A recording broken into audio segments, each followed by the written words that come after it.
আমি যখন আমার কোনো একটা দাবির জন্য রাস্তা বন্ধ করে দেব, আমি বেসিক্যালি 50 লাখ মানুষকে গিয়ে বলছি যে ভাই আপনার একদিনের ইনকামটা আমাকে দিয়ে দেন।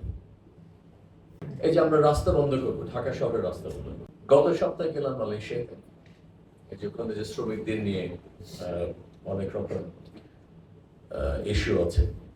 আমাদের দুই সরকার প্রধানের মধ্যে খুব ভালো সম্পর্ক আছে, আমার অনেক পুরনো ফ্রেন্ডশিপ আছে ওনাদের বেশ কয়েকটা মন্ত্রীদের সাথে।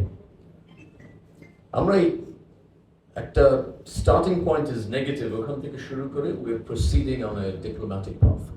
আর আমার একটা ডিপ্লোমেসি স্টাইল হলো it has to be about investing in goodwill and trust interpersonal, যাতে করে যার সাথে আমি কথা বলছি এখন whichever minister I speak to অন্য দেশে আমি আলটিমেটলি আমার হোয়াটসঅ্যাপে we have a informal connection. তারপর চিঠি তো আদান প্রদান হবে মিনিস্ট্রি থেকে, what's formal is formal, but you need to build trust. এটা আমরা করছি। আমাদের ওই মিটিং এর 6 দিনের মাথায় এখানে ওরা আসলো, জয়েন্ট ওয়ার্কিং গ্রুপ, ওদের সচিব পর্যায়ে, আমাদের এখানে ডেলিগেশন, আমাদের expatriate ministry senior secretary, they have a they also spent a lot of time building goodwill. 2 দিনের একটা এজেন্ডা, খুবই টাফ নেগোসিয়েশন। আর এটা মাত্র শুরু, আরো করতে হবে ওভার টাইম। আমি প্রথম দিন ওপেনিং এ ছিলাম, তারপরে পরশু দিন সেকেন্ড ডে যখন একদম নেগোসিয়েশনটা gets to the toughest point, I couldn't get to the Intercontinental Hotel. হোটেলের চারিপাশে ব্লকেড, যেতে পারলাম না। দুপুরে 12টার সময় যাওয়ার কথা ছিল। আলটিমেটলি আমি বোধহয় 7:30 না 8টার সময় গেলাম রাত্রে। তখন ওনারা লকড ইন নেগোসিয়েশন। তারপর ডিনারে হলো, আমি বোধহয় 10:30 11টার সময়। ওনারা রাত্রে 3:30 পর্যন্ত and they're making progress. এটা আমরা কেউ জানতাম না, কেউ শুনতাম না, কারণ ইটস নট সেক্সি বিজনেস। ওখানে কাজ করছে, ওরা নেগোসিয়েশন করছে। আমরা আমাদের মধ্যে আরেকটা টিম কাজ করছে এখন USTR এর সাথে on the US tariff situation. এটা নিয়ে তো কেউ হয়তো জানে না, কিন্তু we have been working day and night. IMF world ব্যাংকের সাথে যে আমাদের নেগোসিয়েশনটা হচ্ছিল এই একটা 2 সপ্তাহের পিরিয়ডে, প্রতিদিন every night Bangladesh bank governor, কোনো সময় সালেউদ্দিন সাহেব, আমরা সবাই মিলে we are working away on it.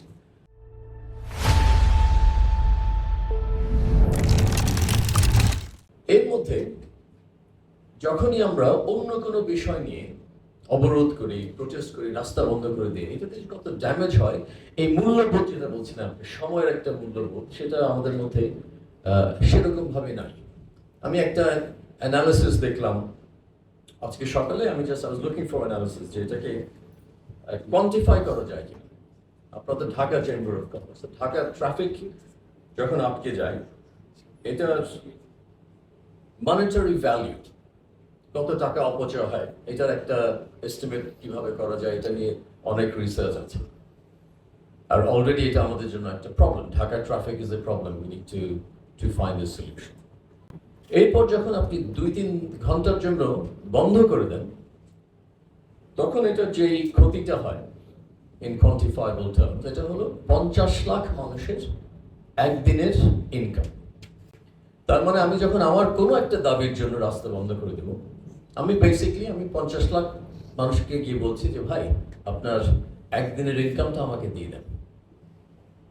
এখন কোনো বিষয় হয়তো প্রোটেস্ট করাটা এত বেশি জরুরি যে জন্য ঠিক আছে, 50 লাখ মানুষের ইনকাম একদিনের, ইটস ওয়ার্থ স্যাক্রিফাইসিং। কিন্তু সব বিষয় না, we have to draw the line. আমার কলেজকে ইউনিভার্সিটি করতে হবে কালকে, আমার ডিপার্টমেন্টের নাম চেঞ্জ করতে হবে, আমার এখানে মেয়র হতে হবে না কি হতে হবে, এই কাজটা পাচ্ছি না। যত লজিক্যাল জাস্টিফাইবল হোক না কেন, you are doing damage to people. This is not a victimless crime. 50 lakh লোককে আমি বলছি আপনি একদিনের আপনার ইনকামটা করেন না, আপনি স্যাক্রিফাইসটা করেন আমার এই ন্যারো অবজেক্টিভটার জন্য। That is an economic crime. আর এটার জন্য যেটা বললাম আপনাদেরকে, you are a powerful body, যেই করুক না কেন আপনাদের এই ইকোনমিক কস্টটা ভালোভাবে তুলে ধরতে হবে, and you need to be a force to make sure that the economy is not sacrificed for trivial reasons. আবার বলছি, কিছু ক্ষেত্রে যখন আসলে আন্দোলন দরকার, তখন আমরা সবাই মিলে আন্দোলন করবো। কিন্তু ছোট ছোট বিষয় যখন এই মূল্যবোধটা না থাকে, the economic cost is not there, it is unacceptable. আর এটা যদি আমরা এই ছোট ছোট বিষয় আমরা এটা নিয়ে কথা না বলি, তাহলে যখন এলডিসি গ্রাজুয়েশনে আরো ট্রেড অফ আসবে, তখন যে যেখানে একটু অস্বস্তি ফিল করলেই সবকিছু বন্ধ করে দিতে পারবে, এই কালচারটা আমরা চেঞ্জ করতে পারবো।